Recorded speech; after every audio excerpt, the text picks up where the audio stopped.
We're going to finish up our discussion on P4. We got to the top of the back side. We started talking about, we had been talking about domains and rational expressions and things like that. These were complex fractions. If you have a fraction over a fraction, or a fraction on the top or the bottom, it's going to be a complex fraction. And the technique that we were going through here was getting a single fraction on the top, and then getting a single fraction on the bottom, okay, which we did on each one of those. And then we can flip the denominator over and we can multiply. Same rules applies when we're dividing two rational expressions at that point. So same thing here. Get a common denominator. So we've got a single fraction on the top, single fraction on the bottom. Then we can flip that one over. So we flip this one over and multiply. This one's simplified to 2x. You do have to be a little bit careful on these because you have to know what the domain is. So usually what's best is to look at the beginning problem, throw out anything that doesn't work there, like you can't plug in a 0 here and you can't plug in a 1 there. Then simplify it and see if in the end result there's anything else that we need to throw out. So we threw out a 0 and we threw out a 1, and then we look at the end result and there's an x minus 2 there, a factor of x minus 2, so we can't use a 2 either. So we've got to throw out all three of those.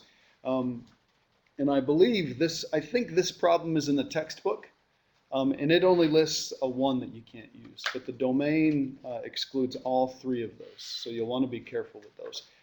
It's got to be numbers that will work in the original problem and will work in the end result, okay? All right, any questions there? Okay, so we're going to finish this up, and then when we're done with this, I'll take a couple of questions on P4, so hopefully you worked on that and read P5, and then we're going to get started on P5. We'll finish P5 tomorrow. Okay, so if you're all done with P4, that's great, okay? Make sure you've got all the details, make sure you double check things. Read P5 tonight, we'll work on that tomorrow, and then P5 will probably be due on, let's see, tomorrow's Thursday, that'll probably be due on Friday, okay? I am going to adjust the schedule a little bit. I think we had an exam scheduled for next Tuesday. As I'm looking at things, it's probably going to be later than that, probably like Thursday. And I may make it a two-part test. We may take it over 2 days, okay? So just kind of keep that in mind. I should have a schedule for you, let you know what the next week and a half will be like. I'll have that for you tomorrow, okay? So the last little bit of this, these are skills that are really important to be able to use in calculus. We don't encounter problems like this very often in pre-calculus, but we do in calculus. So we just kind of want to get used to them now because we're talking about rational expressions, and we've been talking about factoring. So let's take a look at this problem right here. So we've got 4x minus 1 raised to the 3/2, and then minus 3x minus 1 raised to the negative 1/2. And the instructions here say factoring using the negative exponents. So usually what's best to do, both of these expressions are really ugly, but if we factor out the right thing, it actually turns out to be pretty easy. What we're going to factor out is the smallest exponent, and by smallest, think of it this way. Think of a number line. If 0's right here, the smallest numbers are over on this side. So a negative number is always smaller than a positive number.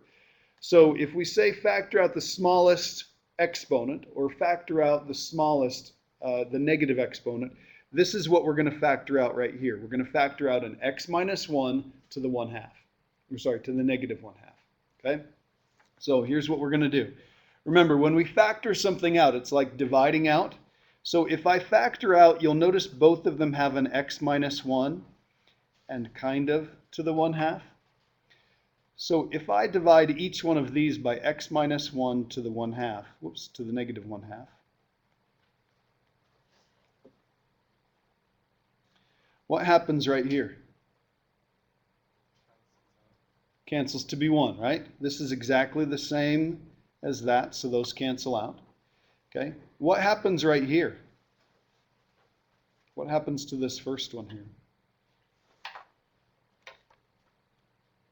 Yeah. You have to add the 1/2 to the 3/2. Very good. So here's what we're going to do. This is going to be 4 and x minus 1 to the 3/2.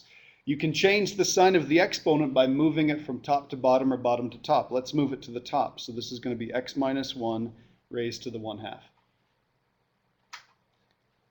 Since these both have the same base, what do you do with their exponents? like Peyton said, you add them together. What is 3/2 plus 1/2? It's going to be 4/2 or just 2. Okay? So what's left of this one is a 4 and an x minus 1 raised to the second. What's left of this one right here once I factor out an x minus 1 to the negative 1/2? A minus 3. Okay? Make sense?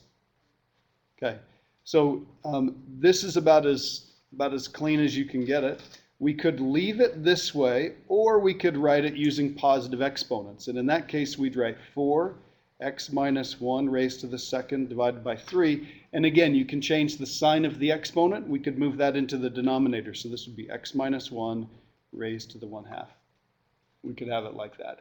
Now, again, we don't run into these very often. This would be a fine way to write it right here. This wouldn't be too bad. Does anybody have a problem with this right here?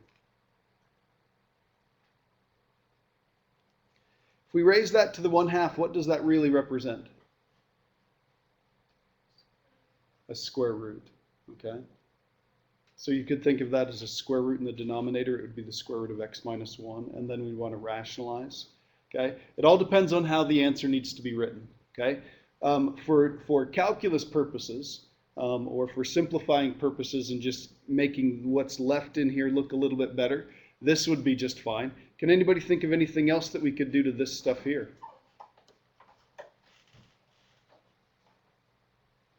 So we leave it as x minus 1 quantity squared. We could do this. Inside the parentheses, we'd have 4. And then what happens if I square x minus 1? Do I get x squared plus 1 squared? Noah says no. You better know this because I can almost guarantee it will be on the test. Okay? You're going to get x squared minus 2x plus 1 minus 3. And then we could distribute that through. So this would be 4x squared minus 8x. This would be a plus 4, and then we're minus 3, so that's going to be a plus 1. And then we'd have the x minus 1 raised to the negative 1/2 out there. That would be another way to write the same thing. Any questions? This takes a little bit of getting used to. Okay, let's take a look at the next one. You've got a problem like this on your assignment. Okay, so what do we want to take out here? So if you take a look at the numerator, what can we take out? Okay, we can take out, how many x's? You can only take out one x, okay? And we can't take out any numbers. Okay, what else can we take out?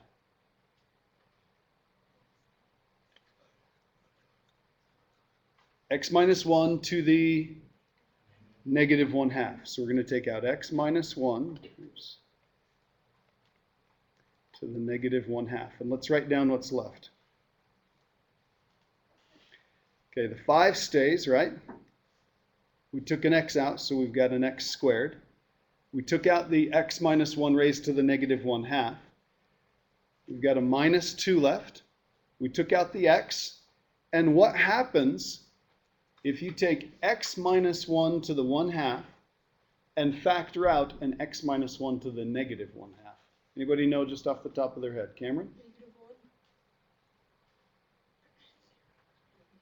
What's a negative 1? If you take out an x minus 1 to the negative 1/2, then x minus 1 to the 1/2 is the negative 1. Not quite. Raymond? The signs just flip. What do you mean the signs flip? The negative become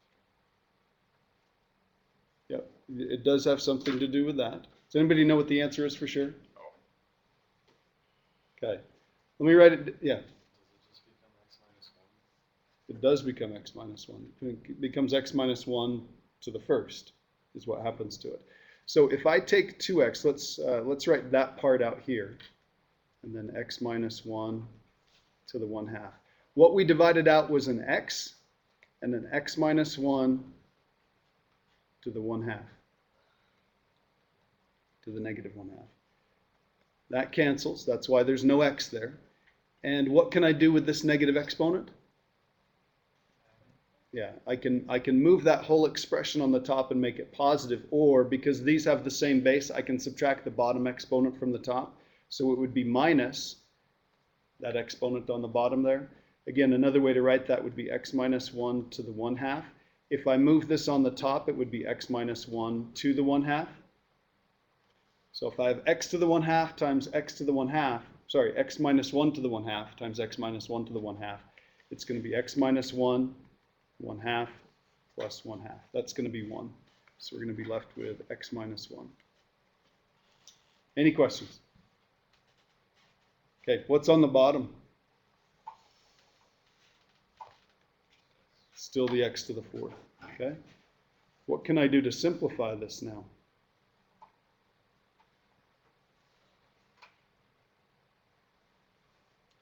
These can be long problems. Can I do anything else with this? Yeah. Should we distribute What would we distribute? the x minus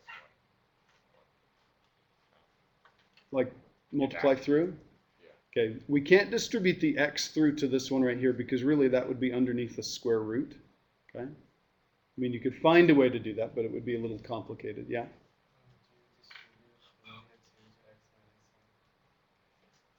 The negative to this. Oh, distribute through here. Okay, yep, we can do that. Yeah. The negative exponent needs to flip and go. Okay. We can move that into the denominator if we'd like. There's something else we're missing here. It's the easiest thing to do. Peyton. Cross out x's. Very good. There's one x up here, and there are 4 of them on the bottom. So if I cancel one of them here, that's going to leave me 3 there. So I would probably do this. This is a minus 2x, and then this is a plus 2. Let's write this one as 5x squared minus 2x plus 2. Let's write x to the 3rd there. And then you've got your choice. You could either leave this here, or I'm going to write it in the denominator, x minus 1 to the 1/2. Okay? That'd be fine right there. Now again, we don't see that very often, but you should be able to follow that. If you're given specific instructions to factor out the expression with a negative exponent, or factor out the expression with the smallest exponent, you should be able to do that and then figure out what we've got left. Any questions there?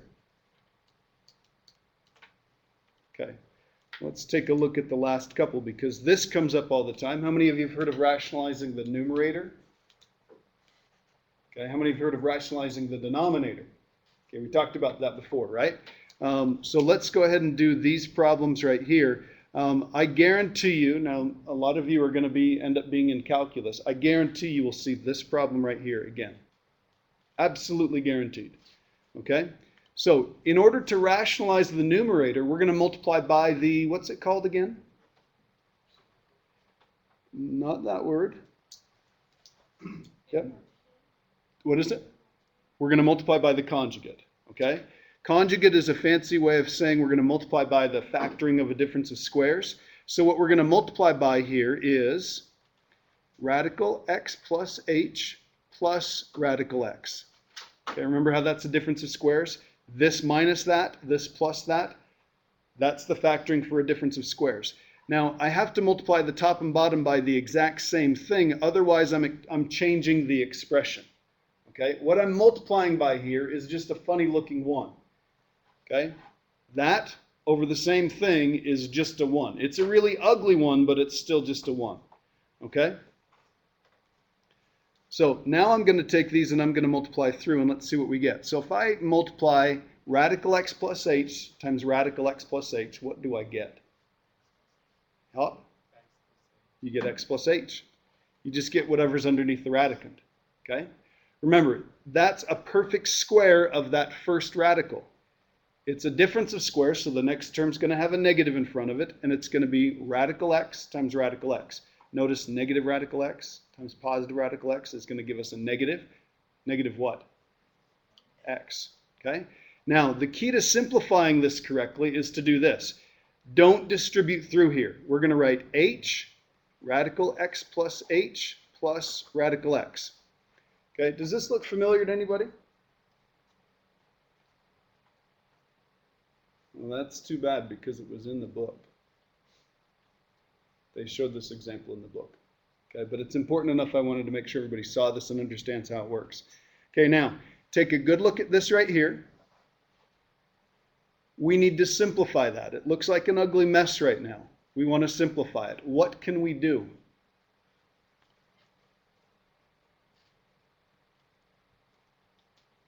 Hop's got an idea.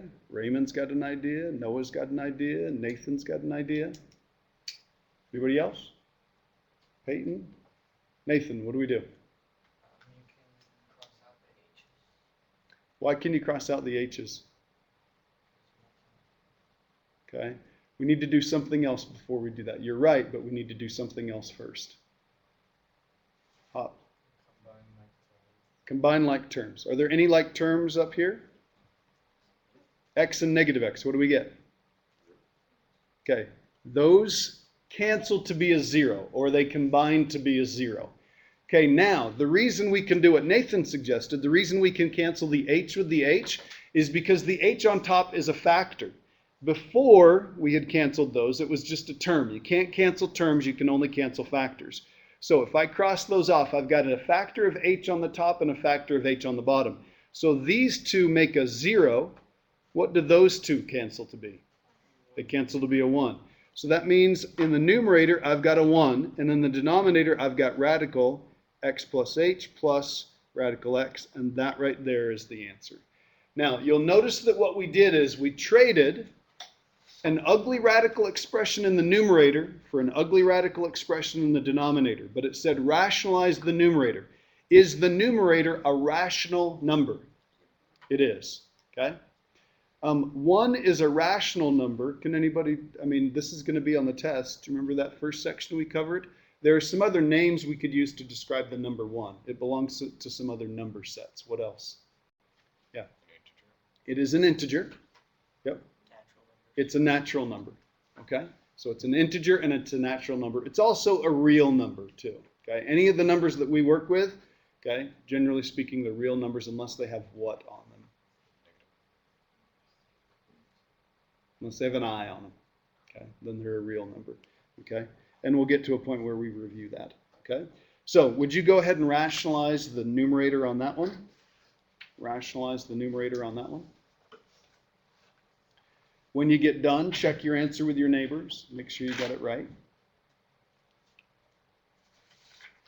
This one might be a little easier. At least it's got a number in it. The other one didn't even have any numbers in it.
Again, check with the neighbor, see if you got the same thing.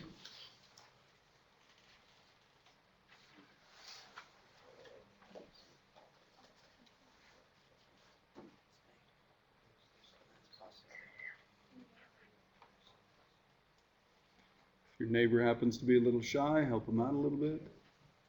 Say, Mr. Laws told me to do this.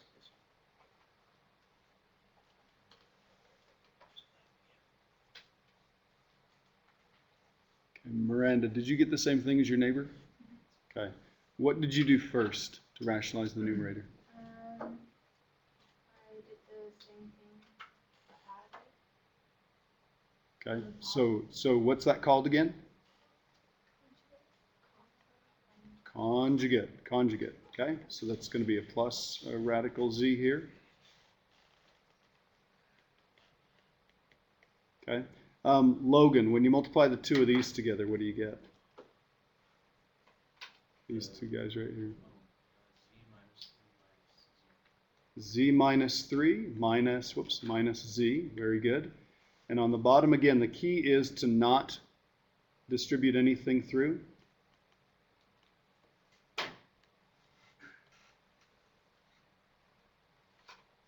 What happens here, Hope? What do we do next? Okay, and so what do we get? What happens to the z's? Okay, those make a 0. Okay, so now we've got this negative 3 over 3 radical z minus 3 plus radical z. Okay, and then Cameron, what do we do next? And then you divide the 3. Okay, cancel the 3 with the 3. So Destiny, what's the final answer? What goes on top?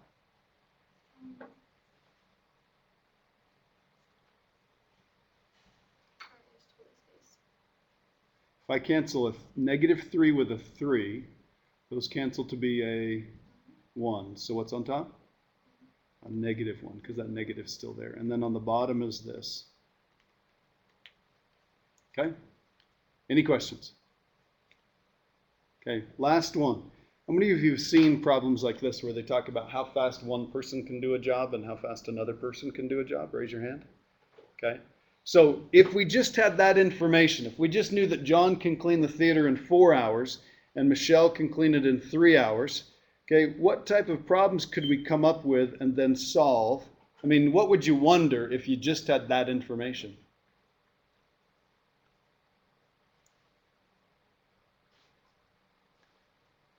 This would be your part here. The owner of a Raymond? Nissan Pathfinder, license plate 61905, it is gray. Why Please one come can to the go main faster office. than The owner of a Nissan Yep, why one can go faster than the other? Okay, that might be a good question. What else might be a good question? Come to the main office. Yeah. How big the theater is? What else might we wonder? Yeah. How fast they can clean 2 theaters together. Okay. Let's see.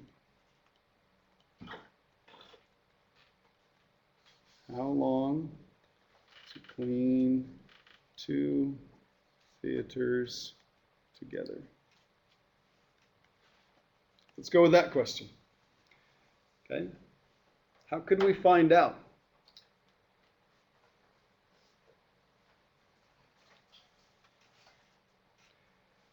If John can clean a theater in 4 hours and Michelle can clean it in 3 hours, the question is, how long does it take to clean 2 theaters if they work together? Any ideas?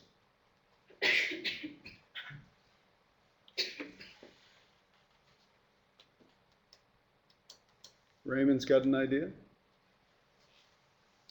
I mean, several of you raised your hand and said you'd seen these before. Okay?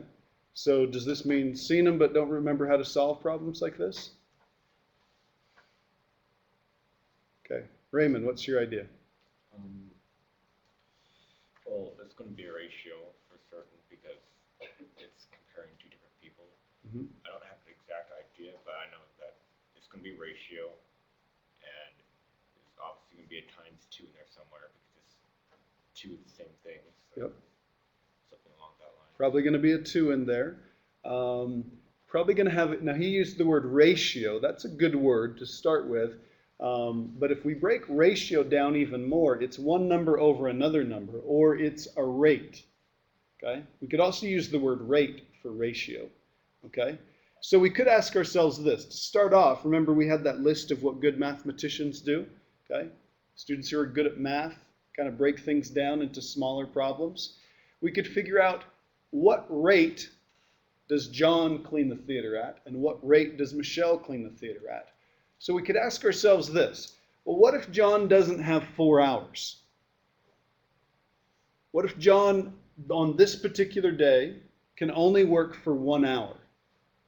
If John can work for 1 hour, what question could we come up with there? What would we be wondering if he only has an hour? How much of the theater will he clean? Or in other words, what ratio or what fraction of the theater will he clean? So if it takes him 4 hours to clean the whole thing and he only has 1 hour, what fraction of the theater can he get clean? It'd be 1/4. Okay? So John is 1/4 per hour. That's like his rate. He can get 1/4 of the theater clean in 1 hour. So what if I gave him 2 hours? What fraction would he get clean? He'd get half of it, or we could say 2/4, right? What about 3 hours? 3/4. And if I gave him 4 hours? 4/4. He gets one whole thing done. Okay? Let's do the same thing for Michelle. If we give her 1 hour, what is her hourly rate? 1/3. So if I give her 2 hours, it's 2/3. 3 hours, it would be 3/3. She gets the whole thing done. Okay? Now, we want to clean 2 theaters. Well, let's do this. If we figure out how long it takes them to clean 1 theater, what could we do with that answer? Just double it. So the question is, how long does it take them to clean 2 theaters? We're going to answer this question. How long does it take them to clean 1 theater? And then we'll just double that answer. So we've taken a more complicated problem and made it simpler. Okay, so now let me ask you this. What if we didn't know how many hours we were going to give them? These were easy answers to rattle off when I said, hey, give them 1 hour, 2 hours, 3 hours, 4 hours, or whatever. What if I said we give them T hours? If I gave John T hours, what fraction of the theater would he get clean? What did you say, Tammy? Tammy says T/4 is the fraction that he would get clean. Let's see if this pattern works. If we gave him 1 hour, he got 1/4 done. 1/4. 2 hours, 2/4. 3 hours, 3/4. 4 hours, 4/4. If we gave him T hours, does T/4 make sense? So what would Michelle's fraction be after T hours? T/3. So this is the fraction that John does, fraction for John, and this is the fraction of the theater for Michelle. So if I take that fraction and I add it to that fraction,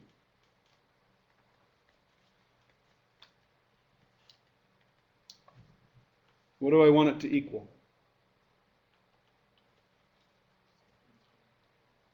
How much of the theater do we want to have done? Well, that equaled 4/4 or 1. That equaled 3/3 or 1. We want 1 theater done? Yeah. Make the denominators 12 and then combine them into 2/12. We're going to do something like that in just a second, okay? But I want to know, what do we want this to equal? This is the fraction that John gets done. This is the fraction that Michelle gets done. Yeah. The combined amount of work that got done. The combined amount of work, and we wanted a whole theater done, right? So we could put a 1 here. That's how long it will take them to do 1 theater. What if we just put a 2 here?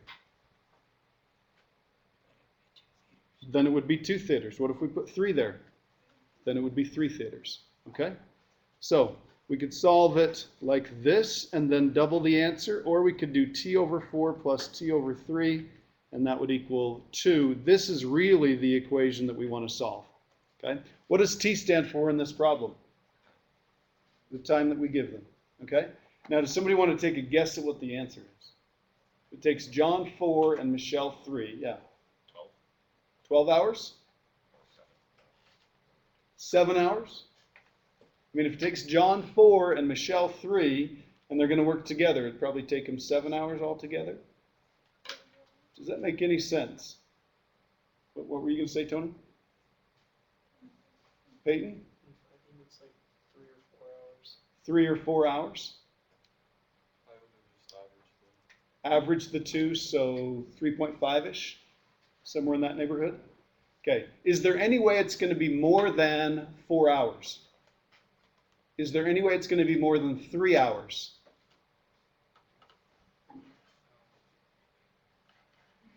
Okay, let's stop and think about this just a second.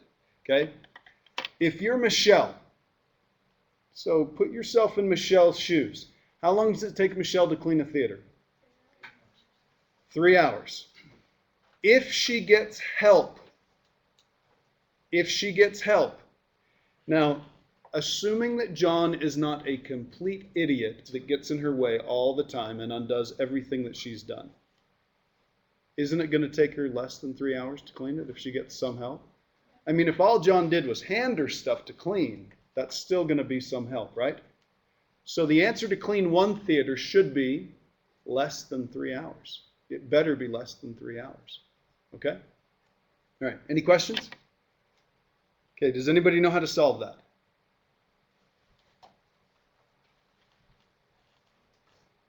Jordan does? Do you want me to answer? Sure. Find a common denominator and add the fractions. Find a common denominator and add the fractions.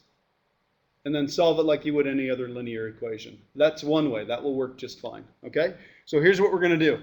We're actually going to show how to solve equations like this in the next section. So I'm going to stop this right here, and then I'm going to hand out P5, and we're going to start there, and in about 10 minutes, you're going to